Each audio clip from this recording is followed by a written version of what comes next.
Hello and welcome back to a new episode of the Between the Bases podcast. Today we have producer from Jomboy Media, BBD, on the pod. BBD, how you feeling today? Not too bad, fellas. How are we doing? I mean, the Yankees are Doing doing good. good. I'm doing good. But Bayo, how are you doing? Doing good, Noah. Yankees, playing well. Sad to see Rizzo's not in the lineup tonight, but confident about this series. How you guys feeling about this team? I mean, I don't like how Rizzo's not alive tonight, but this is a team that's about to get destroyed by Seattle. I mean, Seattle, they got some good pitching against us. I don't understand. Is Castillo going on a 4-day rest? Did I see that correctly? Noah, Who is it's that? Cole pitches every 5 days. No, I That's saw 4 days Castillo rest. going on a 4-day rest. Yeah, Noah, that's normal. It's a 5-man rotation. That means you pitch on 4 days rest. 4 days No, he between. pitched on Saturday. He's pitching on Wednesday. Oh, so that's 3 days rest. BBD, did I get that right? I haven't looked into when the last time Castillo went. Let's see. Luis Castillo.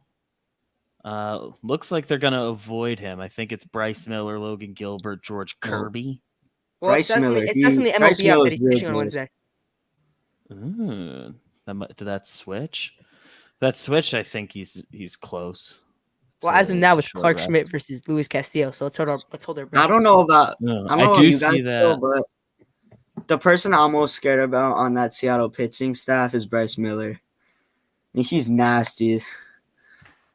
Yeah, I haven't gotten to check him out quite yet. I know he's off to a fantastic start. He's all over pitching ninja. How are the vibes in the office like with this series?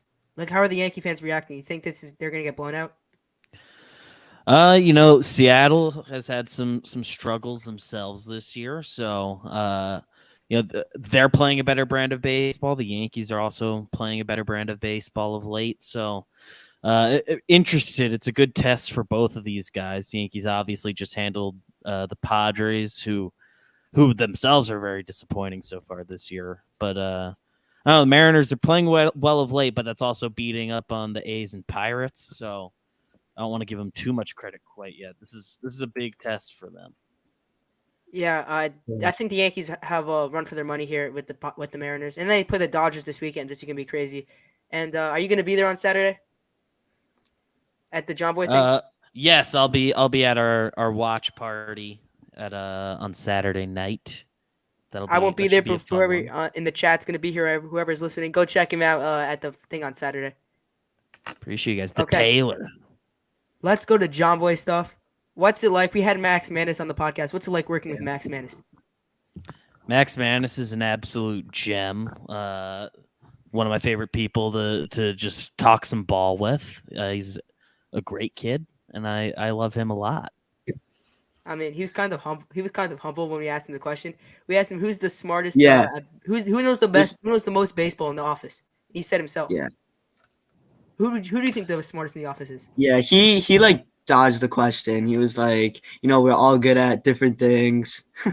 Give us an answer. Yeah, everyone's intelligent in different aspects. Max Manis is definitely towards the top of ball knowers in the office. That dude's like an encyclopedia. I'm sure you guys have checked out some ref guests. It is hard to get him to miss one. We had to go deep into our bags to get him to not notice the guy. So he's got an incredible recall. So I'll go Max Manis. Yeah. What's your favorite show producing on the show? I mean, Talking Yanks is obviously like the show that kind of started all of this. So it'll always have probably the biggest soft spot in my heart. And it is kind of the most fun.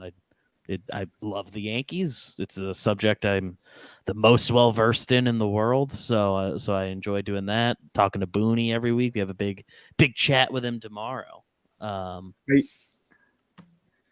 a fan of I Aaron put Boone? Talking Yanks at the top of the list. I am. I like Aaron Boone. I've always been fine with everything.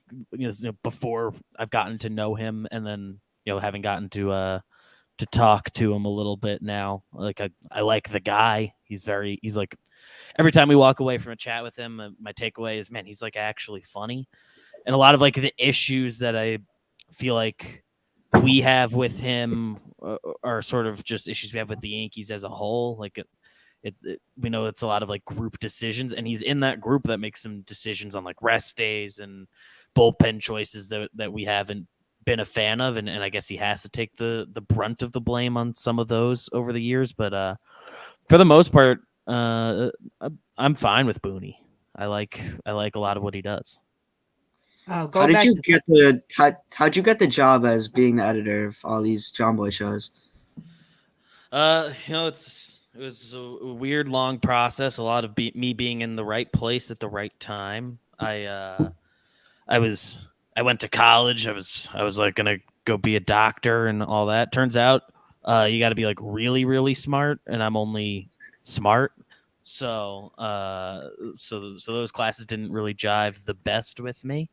So I soon, about a year and a half or so into my college career, I pivoted my major to pursue something that's always been like a back of my mind dream, which at the time was I wanted to be like on radio and talk about sports for a living. That specific dream sort of quickly faded, but around when I started working towards those goals is around the same time like Jomboy started doing his thing. So I was pretty active in his live streams and replies and all that. We got to know each other a little bit. Eventually that became like interning for him while I was still in school, which intern was just, he was doing me a favor by me being able to put intern on the list, and I was doing him a favor by giving some free labor.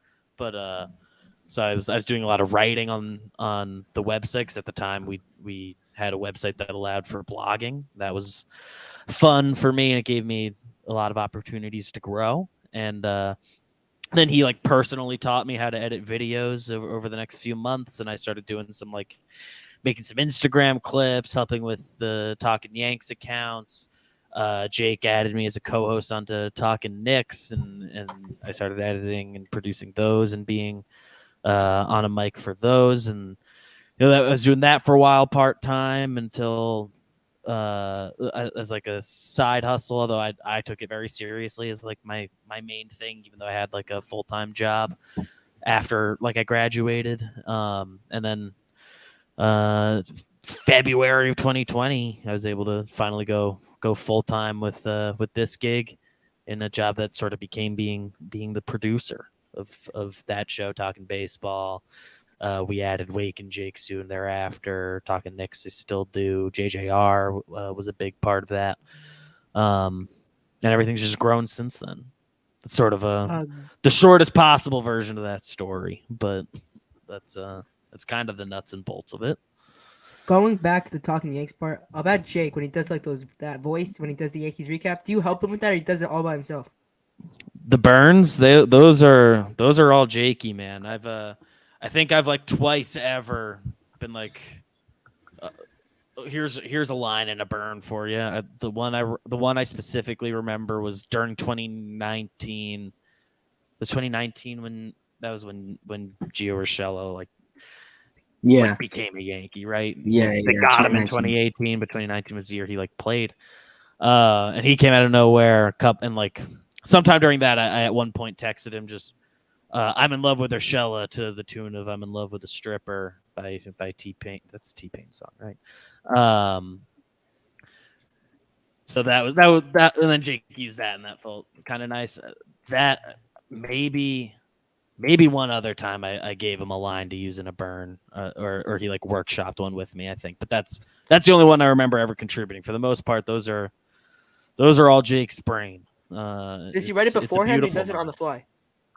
He does it on the fly? Usually, he pre-writes them. I can't say for sure exactly when he begins that process. Usually during the final game of a series, he'll start making like a through line for all of those. But he does pre-write those. He sends himself an email. That's where he writes the drafts. No, because I think I was watching yesterday, and he like said a line that he's like, and that was not planned in beforehand. That I came up with that on the spot. I think it was in the game. Every now and then there's an ad lib. He adds something in. Could we do some rapid fire with you?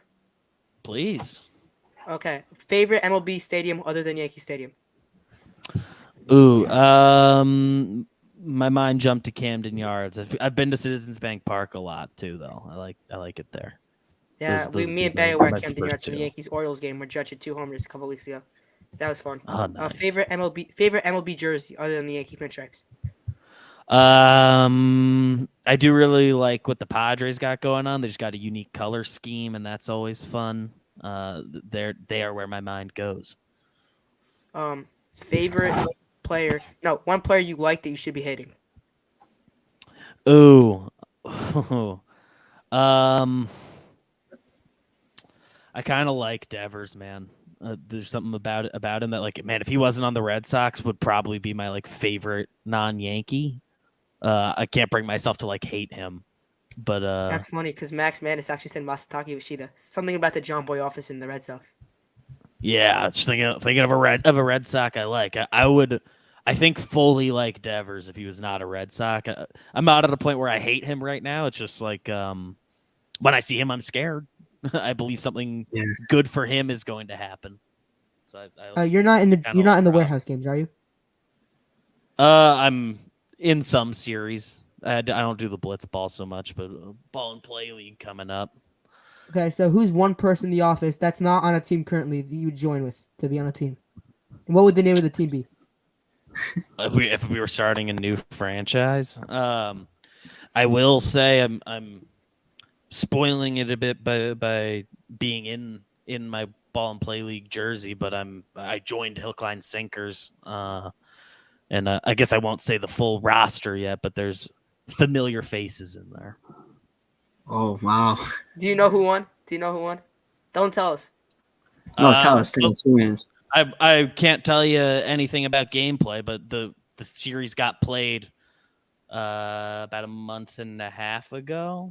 Last night's game was crazy. So Last night's game was crazy. There's a couple weeks more of the blitz ball. That last night's game was a crazy one, a couple all-time moments, and then after that, the ball and play league kicks off again. So that'll be, I think, end of June where this league will start up, and I'm in that one.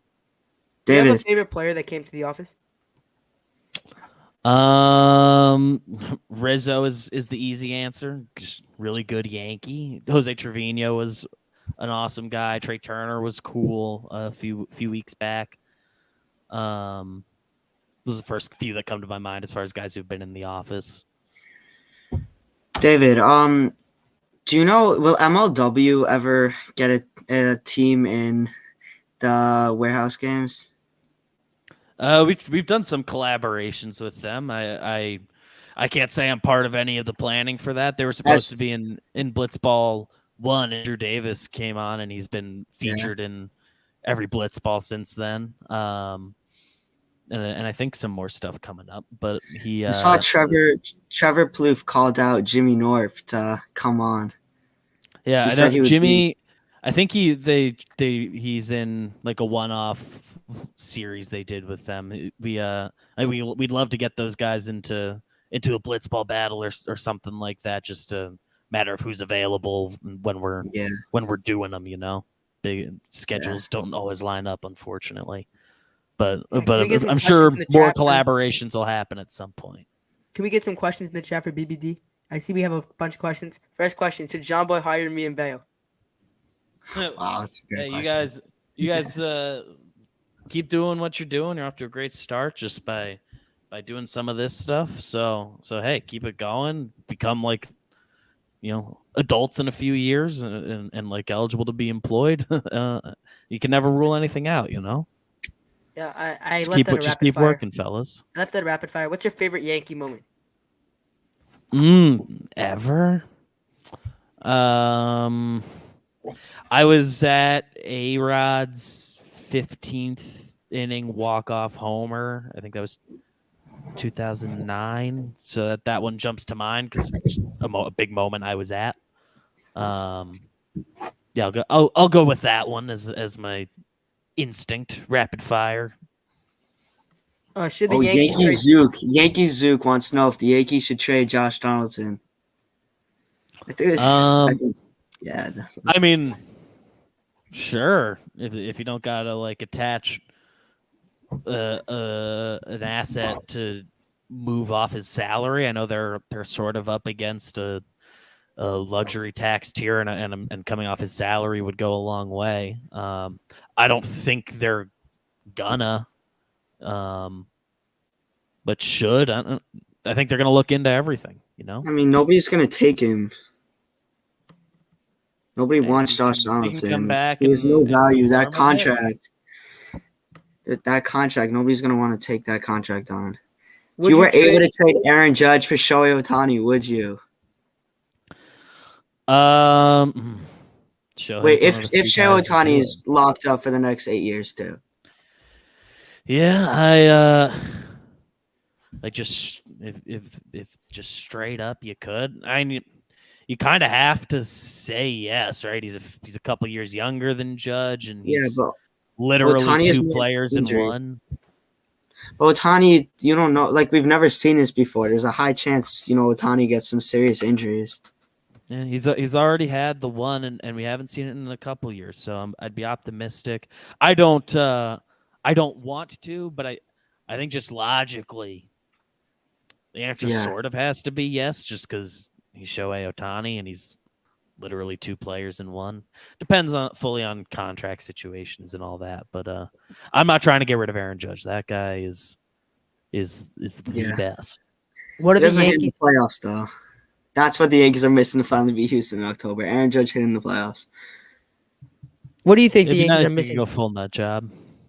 They, I mean, last year they've been missing different things, different years, man. So they've there's been years where we could use another front of the line pitcher. Hopefully they have that between Cole and Rodon, and hopefully Nestor figures it out. I love Sevy with all my heart.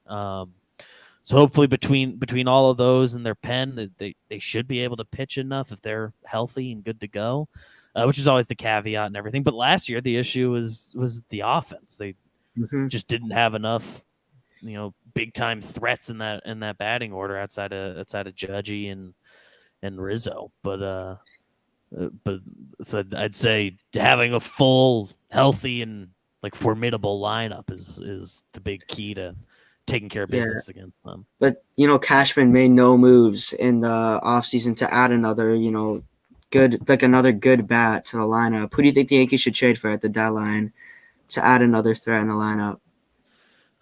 Left field seems like the obvious area to target. That would be their biggest position of weakness. I think one way or another, shortstop gets into a better place. I know Volpe's not off to an amazing start, but he's shown some promise, and I think by the end of the year we'll be in a much happier place with what Volpe's doing. So left field is the natural place to upgrade. I couldn't fully say a name. We'll see who's available, which teams have like a bad June and can become deadline sellers. But I would imagine somebody to play left field would be the biggest target. Yeah. And ideally they're left-handed. If you were able to switch Aaron Boone for a different MLB manager, who would you switch him for? Once again, I'll say I do like Booney, but thinking on some other managers I really like. Terry Francona is obviously an all-time guy. He comes to mind. Let's say Tito. I like him. Yeah. Met him briefly at winter meetings last year, so sure. Yeah. Moshe, do you have a question for Booney? Can you ask Booney a question for us? We'll see. We'll see if I get the right to ask him a question for myself first. But My question is, why isn't, as William M. said, why isn't Peraza in the majors? All right. He's raking in AAA. I mean, so is Florial. So was Yeah. Jake Bowers, obviously, if you saw our tweet today about that. And Peraza also, when he was in that MLB, he was hitting the ball hard. It seemed like almost every time. I like what Peraza does. It definitely feels like they've missed an opportunity in the close to 2 months Donaldson's been out. Peraza only played 5 games at third base, I think. So, I would have liked to see some more of him during Donaldson's absence. Now it feels like Donaldson should be back in a few days, and And Yeah. it seems like there's not the clearest avenue for playing for Peraza, but at some point, I think he'll get another real chance. I waver a bit on how much I think the Yankees truly believe in him. Right now, I feel like long term they do believe in him. Yeah. And we'll see. Yeah, they weren't what willing they to do. trade him for anybody. Last Yeah, question of the they're day. not trying to give that guy away. Last question of the day. Can we get a prediction for tonight's game? Can we get a Domingo prediction and a homer prediction for tonight's game and a score prediction? Well, Aaron Judge in Seattle always feels like a fun bet. So let's say Aaron Judge homers. Domingo, he owes us a good performance after making us play shorthanded for the last couple weeks. So let's say he gives us 6 innings and Domingo, get through 7, man. We need a 7-inning performance from somebody. So 7 innings, but I'll be realistic. He'll get clipped for like a 2-run shot at some point. 7 innings, 2 runs from Domingo tonight, and I think we're all happy with that. It's a nice line, and we just need a good performance from Domingo. Score prediction. So, I just predicted Seattle gets 2. The bullpen locks that down after that, so they're staying at 2. In the Yankees, I want them to be the best ever. So let's say Yanks win 6-2. Good score. I think the bullpen gives up 1 run. I think Cement Holmes gives up at least a run. Stop calling him Hopefully Cement they've Holmes. given up.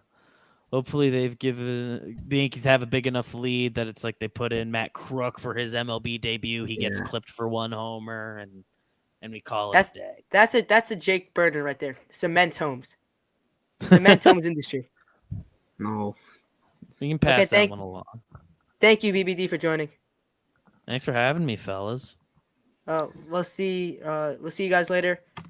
So let's go Yankees. Let's go Yanks, babe.